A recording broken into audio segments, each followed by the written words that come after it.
লেখিকা বর্ষা ঘোষের নিয়মের বেড়াজাল। নতুন বউ নন্দিতাকে নিয়ে রান্নাঘরের এক প্রান্ত থেকে অন্য প্রান্তে ঘুরে ঘুরে সবকিছু দেখিয়ে দিচ্ছিলেন শাশুড়ি লতা দেবী। তিনি বললেন, শোনো নতুন বউ, রান্নাঘরে ঢোকার আগে সবকিছু ভালো করে দেখে নাও। ওই যে ওদিকটা দেখছো, ওদিকে আমিষ রান্না হয় আর এইদিকে নিরামিষ। আমিষের বটি আলাদা, সবজি কাটার বটি আলাদা। নিচে যে বড় বটিটা রাখা আছে ওটা দিয়ে মাছ কাটা হয়। আর হ্যাঁ, আমাদের বাড়িতে মাংস ঢোকে না। কথাগুলো বলতে বলতে তিনি আবারও বললেন, তোমাদের ঠাকুরমা শাশুড়ি সম্পূর্ণ নিরামিষ ভোজী, তাই ওনার রান্না নিরামিষের দিকেই হয়। স্নান সেরে ধোয়া কাপড় পরে আগে নিরামিষ রান্না শেষ করতে হয়, তারপর আমিষ রান্না করা হয়। ভালো করে সব দেখে নিলে তো? নন্দিতা শান্তভাবে মাথা নাড়ল। লতা দেবী আবারও বললেন, আর একটা কথা মনে রাখবে, রান্নাঘরে ঢোকার আগে অবশ্যই স্নান করে ঢুকবে। রান্নাঘরে মা লক্ষ্মীর বাস, তাই স্নান না করে বা বাসি কাপড় পরে রান্নাঘরে ঢোকা আমাদের বাড়িতে চলে না। কথাগুলো মাথায় ঢুকিয়ে নিও। শাশুড়ির প্রতিটি কথার উত্তরে নন্দিতা শুধু মাথা নেড়ে সম্মতি জানিয়ে যাচ্ছিল। বিয়ে হয়ে দত্ত বাড়িতে পা রেখেছি সবে গতকাল। নতুন বাড়িতে এসে সে এখনো কাউকে ঠিকমতো চিনে উঠতে পারেনি। এমন সময় কাজের মেয়ে মিনতি এসে হাসতে হাসতে বলল, হ্যাঁ গো মা, তুমি চিন্তা করো না, বৌদিমণিকে সব আমি বুঝিয়ে দেব। এই তো সবে এসেছে, একদিনেই যদি সব নিয়ম কানুন শিখতে হয় তাহলে তো ঘাবড়ে যাবে। লতা দেবী কিছুটা বিরক্ত হয়ে বললেন, নতুনের আবার কি আছে? এত বড় মেয়ে হয়েছে, এত দূর পড়াশোনা করেছে, আবার কলেজে পড়ায়, সামান্য এই জিনিসগুলো জানবে না? নন্দিতা নীরবে দাঁড়িয়ে রইল। বাইরে থেকে সে কিছু বলল না, কিন্তু মনে মনে ভাবল, এখনো মানুষ এত নিয়ম আর কুসংস্কার মেনে চলে। সে একটি কলেজের অধ্যাপিকা, ছোটবেলা থেকে মুক্ত পরিবেশে বড় হয়েছে। তার বাড়িতে ধর্মীয় আচার ছিল ঠিকই, কিন্তু এত নিয়ম কানুন ছিল না। তাই নতুন পরিবেশে এসে সে কিছুটা অস্বস্তি অনুভব করছিল। কিছুক্ষণ পরে নিজের ঘরে ফিরে সে ফোন করলো মাকে। মা, তুমি তো বলেছিলে ছেলে ভালো, পরিবারও ভালো, কিন্তু এরা তো এখনো কত কুসংস্কার মেনে চলে। ফোনের ওপার থেকে রীতা দেবী শান্ত গলায় বললেন, দেখ মা, তন্ময় ভালো ছেলে, পরিবারের লোকেরাও খারাপ নয়। একটু আধটু সংস্কার মানে, এটাই হয়তো তাদের অভ্যেস।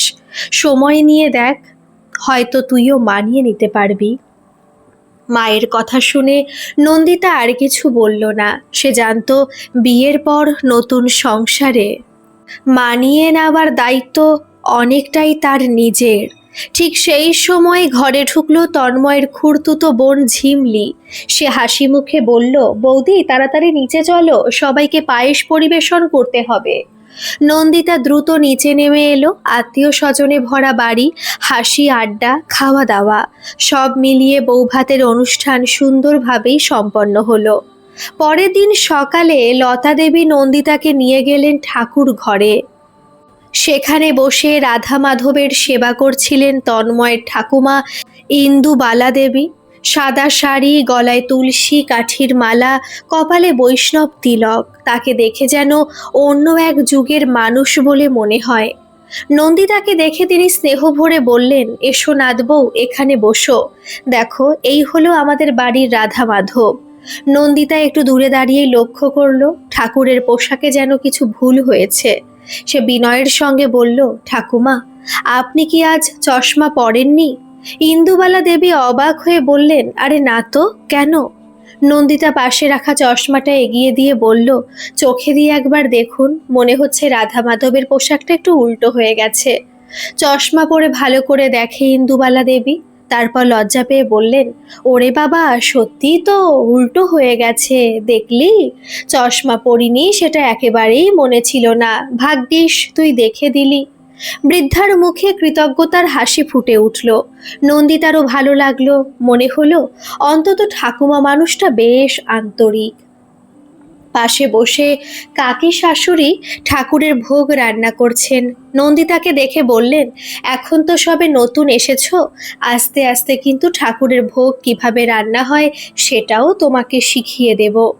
কিন্তু সেই শান্ত মুহূর্ত বেশিক্ষণ স্থায়ী হলো না। কিছুক্ষণ পরে লতা দেবী নন্দিতাকে আলাদা ডেকে বললেন, শোনো নন্দিতা, মাসের ওই 4টে দিনের কথা তো বুঝতেই পারছো। নন্দিতা একটু অপ্রস্তুত হলেও বলল, হ্যাঁ মা, বুঝতে পারছি। লতা দেবী বললেন, ওই সময় ঠাকুর ঘরে আসবে না। 5ম দিনের স্নান করার পর ঠাকুর ঘরে এসে প্রণাম করবে। এটা তোমার ঠাকুরমা শাশুড়ির কড়া নির্দেশ। আর ওই 4 দিন রান্নাঘরেও ঢোকা যাবে না। নন্দিতা আবারও মাথা নেড়ে সম্মতি জানালো, কিন্তু ভেতরে ভেতরে সে যেন হাঁসফাঁস করতে লাগলো। একের পর এক নিয়ম নিষেধ আর বিধিনিষেধ তাকে অস্থির করে তুলছিল। সে ভাবতে লাগলো, এভাবে কি সত্যি সারা জীবন কাটানো সম্ভব? রাতে তন্ময় অফিস থেকে ফিরে ঘরে এলো। সারাদিনের ক্লান্তি নিয়ে বিছানায় বসতেই নন্দিতার নিজেকে সামলাতে পারল না। সে বলল, একটা কথা বলো তো, তুমি যখন আমাকে পছন্দ করলে আর বাড়িতে বিয়ের কথা বললে, তখন কি আমাকে এসব কিছু বলা উচিত ছিল না? তোমাদের পরিবার যে এত নিয়মকানুন মেনে চলে সেটা তো আগে জানতাম না। তন্ময় কিছুক্ষণ চুপ করে থেকে বলল, দেখো, সব বাড়িতেই কিছু না কিছু নিয়ম থাকে। মা ঠাকুমা একটু বেশি সংস্কার মানে এই যা, ওরা খারাপ মানুষ নয়। আমার জন্য একটু মানিয়ে নেওয়ার চেষ্টা করো না। নন্দিতা দীর্ঘশ্বাস ফেলল। আসলে নন্দিতা যে স্কুলের অধ্যাপিকা, তার পাশাপাশি একটি বড় কোম্পানিতে চাকরি করত তন্ময়। নন্দিতা প্রতিদিন বাসায় যাতায়াত করত। তন্ময় সেই বাসেতেই অফিস যাতায়াত করত। নন্দিতাকে ভদ্র এবং শিক্ষিত বলে খুবই পছন্দ হয়েছিল তন্ময়ের। তন্ময় নন্দিতার সম্বন্ধে খোঁজ নিয়ে তারপর নন্দিতা বাবা মায়ের সঙ্গে দেখা করে এবং বিয়ের প্রস্তাব জানিয়েছিল। আস্তে আস্তে তন্ময়ের সঙ্গে নন্দিতার সম্পর্ক গড়ে ওঠে। তারপর দুই বাড়ি থেকে কথাবার্তা বলে বিয়ে হয়। তন্ময়কে সে সত্যি ভালোবেসে বিয়ে করেছে। ছেলেটি শিক্ষিত, ভদ্র এবং দায়িত্ববান। কিন্তু তার পরিবারের এই কঠোর নিয়মগুলো তাকে ক্রমশ অস্বস্তিতে ফেলছে। সে আর কোনো কথা বলল না।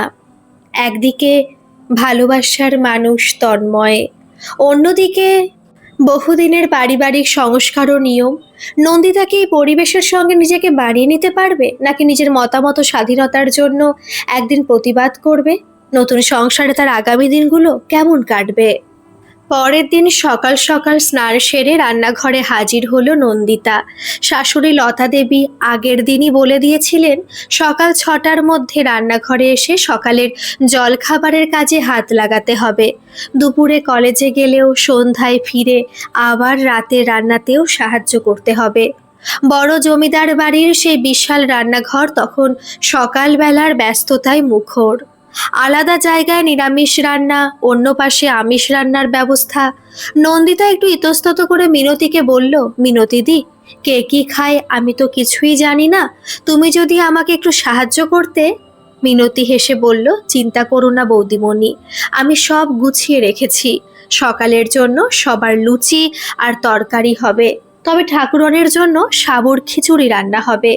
উনি সকালবেলায় তেলে ভাজা কিছু খান না।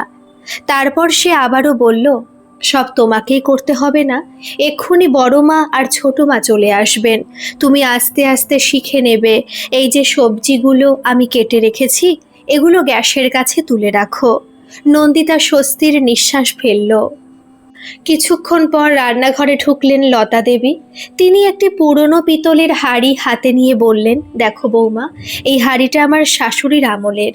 এখনো আমরা এতে ভাত বসাই। তারপর চাল রাখার পাত্রের সামনে নিয়ে গিয়ে বললেন, এখান থেকে চাল নেওয়ার পর 3 মুঠো চাল আবার ওই পাত্রেই ফিরিয়ে দিতে হয়। একে বলে লক্ষ্মী স্ত্রী। আমাদের শাশুড়ি মা হাতে ধরে এসব শিখিয়েছিলেন। নন্দিতা নীরবে মাথা নাড়ল। সে বুঝতে পারছিল এই নিয়মগুলোর মধ্যে শুধু বিশ্বাস নয়, প্রজন্মের স্মৃতিও জড়িয়ে আছে। ঠিক তখনই বাজার থেকে বড়সড় একটি কাতলা মাছ নিয়ে ফিরলেন শ্বশুর রঞ্জিত বাবু। ছোট কাকি শাশুড়ি হেসে বললেন, কি নন্দিতা, মাছ কাটতে পারো তো? নাও দেখি, এই কাতলাটা কেটে ফেলো। নন্দিতার মুখ ফ্যাকাশে হয়ে গেল। জীবনে কখনো সে মাছ কাটেনি, এমনকি ভালো করে ধরেও দেখেনি। মিনতি পেছন থেকে হেসে বলল, ও বৌদিমণি, ওরা তোমার সঙ্গে মজা করছে, তুমি ভয় পেও না, মাছ আমি কাটবো। নন্দিতা যেন প্রাণ ফিরে পেল। লতা দেবী বললেন, দেখে শিখে রাখো, কখনো প্রয়োজন হলে যেন অসুবিধায় না পড়ো। নন্দিতা মাঝে মাঝে অবাক হয়ে যেত। মানুষগুলো ভীষণ ভালো, হাসি খুশি, মজারও বটে, কিন্তু সেই সঙ্গে তারা বহু পুরনো নিয়মও মেনে চলে। এই দুই বিপরীত দিককে সে তখনও পুরোপুরি বুঝে উঠতে পারেনি। পরদিন সকালে নন্দিতার ঘুম ভাঙতে একটু দেরি হয়ে গেল। তখন প্রায় 8টা বাজে। এই বিষয়টা লতা দেবীর বিশেষ পছন্দ হলো না। তিনি ছেলের ঘরের দরজায় নক করলেন। ভেতর থেকে তন্ময় বেরিয়ে এলো। কিরে বাবু, এখনো নন্দিতা স্নান করে রান্নাঘরে এলো না? তন্ময় একটু অস্বস্তি নিয়ে বলল, মা, ওর একটু অসুবিধা হয়েছে, পেটে খুব ব্যথা করছে। লতা দেবী সরাসরি নন্দিতার কাছে এসে বললেন, কি হয়েছে তোমার? নন্দিতা লজ্জা পেয়ে ধীরে বলল, মা, আমার পিরিয়ড হয়েছে, এই সময় আমার খুব পেট ব্যথা হয়। লতা দেবী শান্ত গলায় বললেন, মনে আছে তো, এই সময় 4 দিন তুমি ঠাকুর ঘরে বা রান্নাঘরে ঢুকবে না, আর নিচে খেতে আসতে হবে না, মিনতি তোমার খাবার উপরে দিয়ে যাবে। নন্দিতা হতভম্ব হয়ে গেল। তার মনে হলো, তবে কি তাকে আলাদা করে রাখা হবে? এ কেমন নিয়ম? কিছুক্ষণ পরই সে ফোন করলো তার মাকে। মা, আমি যেন এক অদ্ভুত জায়গায় এসে পড়েছি। পিরিয়ড হলে রান্নাঘরে যাওয়া যাবে না, ঠাকুর ঘরে যাওয়া যাবে না, নিচে গিয়ে খেতেও বারণ, আমাকে নাকি উপরে খাবার দিয়ে যাবে। আমি কিভাবে থাকবো বলো? রীতা দেবী ধীরে বললেন, সব মানুষের নিয়ম একরকম হয় না মা, আগে পুরো ব্যাপারটা বুঝে দেখ। কিন্তু নন্দিতার মন তখনও অস্থির। কিছুক্ষণ পরে তন্ময় হাতে জলখাবারের ট্রে নিয়ে ঘরে এলো। ট্রেতে ছিল গরম লুচি, তরকারি আর 1 কাপ চা। তার সঙ্গে একটি হট ওয়াটার ব্যাগও ছিল। তন্ময় বলল, এটা শেক নাও, আরাম পাবে, মা পাঠিয়েছে। নন্দিতা অবাক হয়ে গেল। লতা দেবী নিজের তাকে রান্নাঘরে যেতে দেননি, আবার তিনি তার ব্যথার কথা ভেবে গরম জলের ব্যাগ পাঠিয়েছেন। সারাদিন ঘরে বসে নন্দিতার খুব একা লাগছিল। বিকেলে কলেজ থেকে ফিরে ঝিমলি তার ঘরে এলো, হাতে গরম গরম পকোড়া। বৌদি, এগুলো মা পাঠিয়েছে, এই সময় তোমার হয়তো ঝাল ঝাল কিছু খেতে ইচ্ছে করবে। নন্দিতা বিস্মিত হয়ে তাকিয়ে রইল। তার ইচ্ছার কথাও লতা দেবী ভেবেছেন। ঝিমলি পাশে বসে বলল, জানো বৌদি, এই সময় আমাকেও ঠাকুর ঘরে বা রান্নাঘরে ঢুকতে দেয় না মা, এমনকি কলেজেও যেতে দিতে চায় না। যদি খুব জরুরি ক্লাস থাকে তবেই আমি যাই, তবে তুমি কলেজে পড়াও বলে তোমাকে যেতে হয়। নন্দিতা অবাক হয়ে শুনছিল। ঝিমলি আবারও বলল, আসলে মা আর জেঠিমা চান এই কয়েকটা দিন আমরা বিশ্রাম নিই। এই নিয়ম শুধু আমাদের বাড়িতেই আছে, ঠাকুমা চালু করেছেন। ঠাকুমা? অবাক হয়ে জিজ্ঞেস করলো নন্দিতা। হ্যাঁ, ছোটবেলায় আমিও অবাক হতাম। একদিন ঠাম্মাকে জিজ্ঞেস করেছিলাম, তুমি এত পুরনো দিনের মানুষ হয়েও এমন ভাবনা কিভাবে এলো? ঝিমলি একটু থেমে বলল, ঠাম্মা বলেছিলেন তার শাশুড়ি মাসের এই 4টে দিনে তাকে রান্নাঘরে যেতে দিতেন না ঠিকই, কিন্তু বাড়ির সব ভারী কাজ করাতেন। তখন তিনি খুব কষ্ট পেতেন, তাই তিনি ঠিক করেছিলেন তার বাড়ির মেয়েদের এই সময়ে কোনো কষ্ট দেবেন না। নন্দিতা স্তব্ধ হয়ে শুনছিল। ঝিমলি আবারও বলল, আগে এই সময় মা আর কাকিমা বিশ্রাম নিতেন, তখন বাবা, জেঠু আর দাদাভাই সব কাজে সাহায্য করত। মা সব সময় বলেন, মেয়েদের কষ্টটা বুঝতে শিখতে হবে। নন্দিতার চোখে জল এসে গেল। যে মানুষগুলোর সম্পর্কে সে এতদিন ভুল ভেবেছিল, তারা আসলে তাকে অবহেলা নয়, যত্ন দিচ্ছিল। সন্ধ্যায় তন্ময় অফিস থেকে ফিরে এলে নন্দিতা ধীর গলায় বলল, আমি তোমাদের পরিবারকে খুব ভুল বুঝেছিলাম। নন্দিতা বলল, আমি ভেবেছিলাম তোমাদের বাড়ির সব নিয়ম শুধু কুসংস্কার, কিন্তু এখন বুঝছি এর মধ্যে ভালোবাসার যত্ন লুকিয়ে আছে। তোমাদের পরিবারের প্রতি আমার সম্মান অনেক বেড়ে গেছে। তন্ময় মৃদু হেসে বলল, আমি জানতাম একদিন তুমি বুঝবে। কয়েকদিন পরে নন্দিতা স্নান সেরে সকালবেলা ঠাকুর ঘরে গেল। ইন্দুবালা দেবী তখন রাধা মাধবের জন্য নারকেলে নাড়ু পাকাচ্ছিলেন। নন্দিতাকে রেখে তিনি বললেন, এসো মা। নন্দিতা তার পাশে বসে বলল, ঠাকুমা, আপনি এত পুরনো দিনের মানুষ হয়েও এত আধুনিক চিন্তা করেন, এটা জেনে আমার খুব ভালো লেগেছে। ইন্দুবালা দেবী স্নেহ ভরা চোখে তাকিয়ে বললেন, দেখ মা, মেয়ে হয়ে যদি আরেকটা মেয়ের কষ্ট না বুঝি, তাহলে সেই কষ্টকে বুঝবে বলো? তিনি আবারও হাসলেন। আয়, রাধা মাধবের জন্য নাড়ু পাকাচ্ছি, তুইও হাত লাগা। তার মনে হলো সব নিয়মের অর্থ এক নয়।